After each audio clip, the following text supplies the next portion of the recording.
Pentagon. The day before 9/11, Secretary of Defense Donald Rumsfeld declared war, not on foreign terrorists. The adversary is closer to home.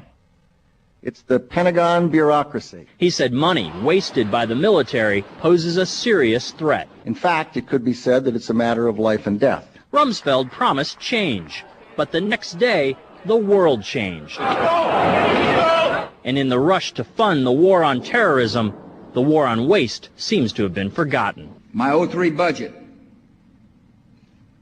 calls for more than $48 billion in new defense spending. More money for the Pentagon when its own auditors admit the military cannot account for 25% of what it already spends. According to some estimates, we cannot track $2.3 trillion in transactions. $2.3 trillion with a T. That's $8,000 for every man, woman, and child in America.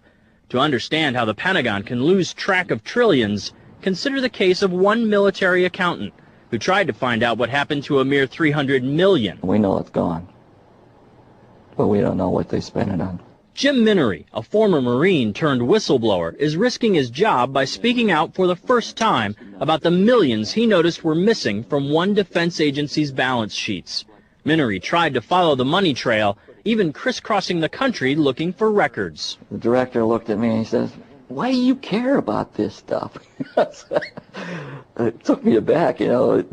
My supervisor asked me why I care about doing a good job. So he was reassigned and says officials then covered up the problem by just writing it off.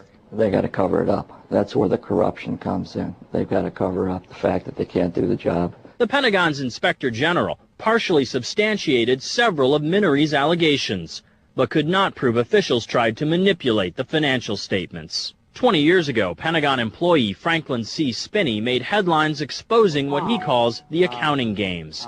He's still there, and although he does not speak for the Pentagon, he believes the problem has gotten worse. Those numbers are pie in the sky. The books are cooked routinely year after year after year. Retired Vice Admiral Jack Shanahan commanded the Navy's Second Fleet the first time Donald Rumsfeld served as Defense Secretary. With good financial oversight, we could find $48 billion in loose change in that building without having to hit the taxpayer. In the 2.5 minutes since this report began, the Pentagon has spent nearly $2 million, and it may never know where 25% of those tax dollars went.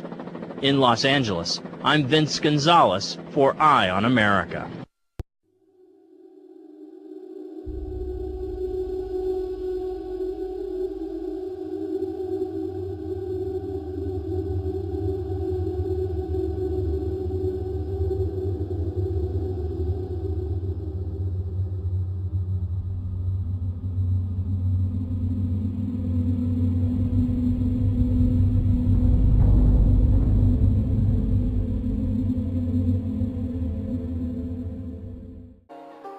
We have a snapshot in time after September 11th where at least 71 companies that we were able to identify are starting to get contracts to go in Afghanistan and Iraq.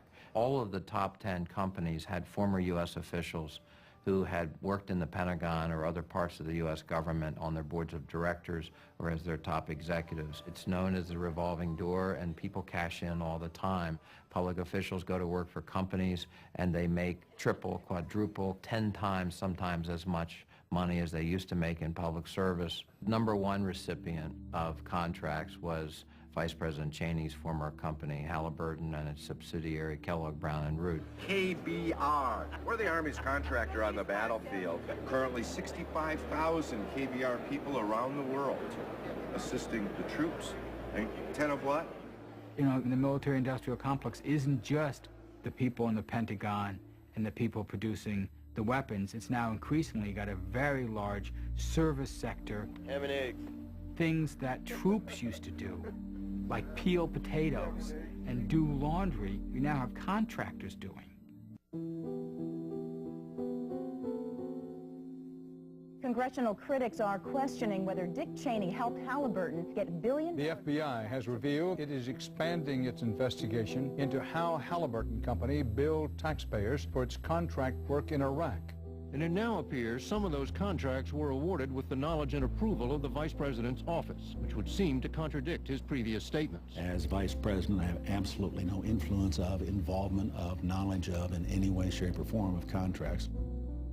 We did a report that took 2.5 years, $600,000, 33 people, including 10 investigative reporters on 6 continents, looking at private military companies and outsourcing war all over the world. And we noticed that in 1992, there was a contract of $9 million given out to a company, Kellogg Brown & Root, to study the idea, should the Pentagon start using the private sector to do some of the support type functions like food service, latrine duty, but even maybe some military things as well. And the Secretary of Defense at the time was one Dick Cheney. So Cheney gives the contract out. Kellogg Brown & Root comes back and says, this is a terrific idea. The next 10 years, they get 700 or 800 contracts to do just that. Well, I ran Halliburton, and I'm proud of it. Halliburton's a quintessential. This company brought in a Rolodex guy, a former U.S. congressman, defense secretary, chief of staff to a president, to make sure that he could get doors opened not only in Washington, but in capitals all over the world. And yes, he becomes personally wealthy from that. No question about it. His net worth went from $1 million or less to $60 or $70 million in the span of 5 years. Are you ready to take the oath? I am. Please raise your right hand and repeat after me. So we elected a government contractor as vice president. Congratulations, Mr. President. The defense budget is $750 billion. Profits went up last year well over 25%. I guarantee you, when war becomes that profitable, you're going to see more of it. I don't know how you would want to assess the reasons the United States went to war in Iraq. But ultimately, you have to ask yourself at the end of the day, does any of this contribute to whether or not we are making valid and appropriate decisions about our conduct of foreign policy?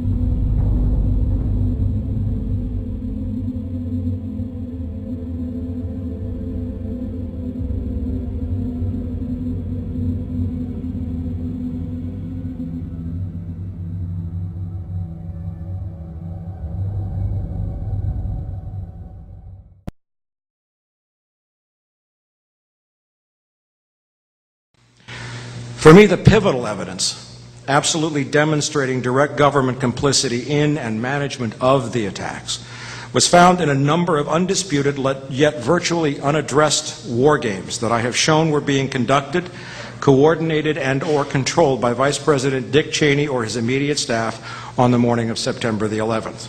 The names of those war games are known to include Vigilant Guardian, Vigilant Warrior, Northern Guardian, Northern Vigilance, and Tripod 2.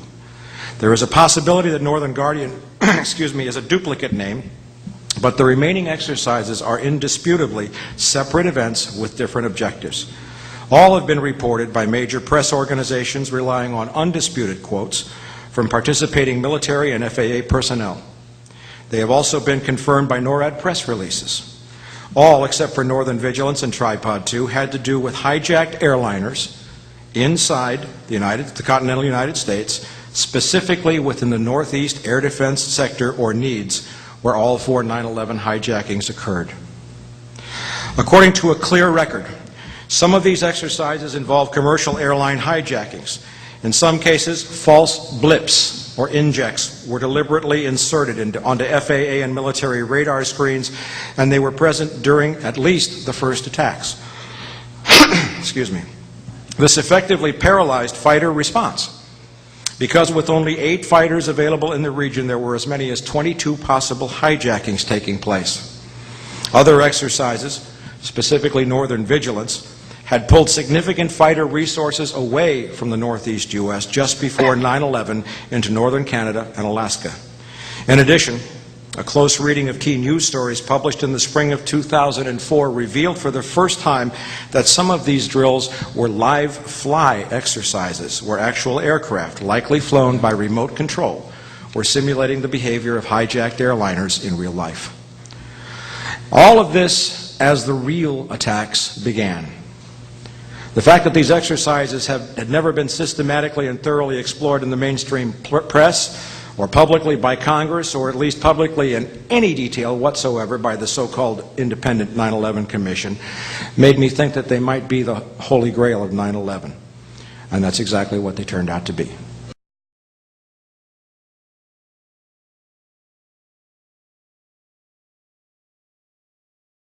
Now, this is Norman Mineta, who was the United States Transportation Secretary at the time. And for a long time, it was said that they had no idea the plane was heading towards the Pentagon. And this explains why a $500 billion a year military was completely unable to intercept a lumbering airliner heading towards the world's most heavily protected building after both World Trade Centers had already been hit. They knew it was a terrorist attack. They knew it involved airliners. It turns out they knew exactly where the plane was going, as Mr. Mineta. During the time that the airplane coming in to the Pentagon, there was a young man who would come in and say to the Vice President, the plane is 50 miles out, the plane is 30 miles out. And when it got down to the plane is 10 miles out, the young man also said to the Vice President, do the orders still stand?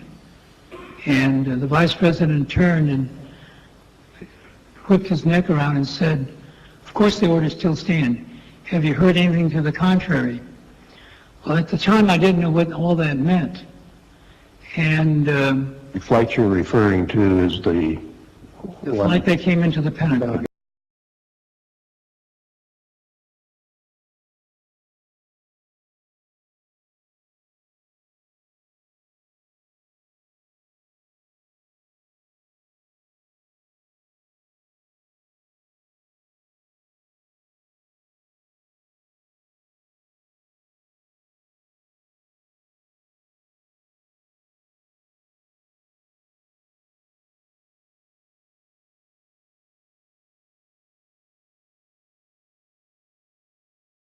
The US is commemorating the 8th anniversary of the 9/11 attacks, which killed almost 3,000 people. The official investigation into the tragedy has failed to satisfy many of the relatives and other Americans. RT spoke to survivor William Rodriguez, who was a janitor in the North Tower of the World Trade Center and helped rescue others after the planes hit. Something very strange was happening during that day that never, ever anybody expected. It was a surprise. It was worse than being on a war, because on a war you are going prepared with something in mind that is something's going to happen. Here we just went to work a regular day and it changed the history of our lives. What were the things that you experienced that go against the official version of 9/11? On 9/11, I was on the basement of the North Tower, and before the plane hit, there was a huge explosion. While I was on B1 at 8:46, we hear boom! An explosion so loud and so hard that pushed us upwards, in the air, upwards, coming from below. I mean, 20 years in the building, I know the difference between something coming from the top and something coming from the bottom. I have no idea what was going on, but what I do know was that there were two separate events. Why are so many people not satisfied with the official version of what happened that day? The reason that there's so many people that are not satisfied with what happened on that day, the official version, is because it left many questions unanswered, and it opened new questions of what happened. For example, how come the government or the military didn't react fast enough when this was happening? You know, so many issues like, you know, how come nobody was fired and everybody received promotions after 9/11, and people that actually had their election of duty that weren't doing the right thing on that day and they get promotions. You know, when you have a government that spent almost $30 million to investigate Monica Lewinsky and then only spent $10 to $15 million to investigate the death of 3,000 people, that is immoral.